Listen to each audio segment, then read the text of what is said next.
كم سامعين واحد يقول للناس تعالوا قلدوني؟ هاي وين صايرة هذه؟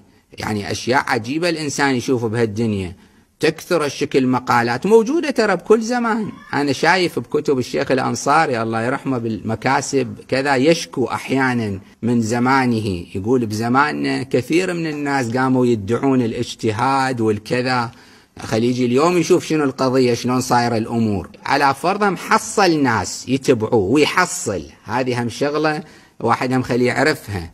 كل من يتكلم بكلام غير حقيقي غير شرعي يجيب له بدعة أي شيء، كل مبطل يحصل له مجموعة. عندنا رواية أنا شايفها بهالمعنى أنه ما من أحد يقوم بدعوى باطلة إلا تبعه أناس، دائما هناك أناس يتبعون هالشكل خطوط، أي شيء مهما كان الخط خطأ.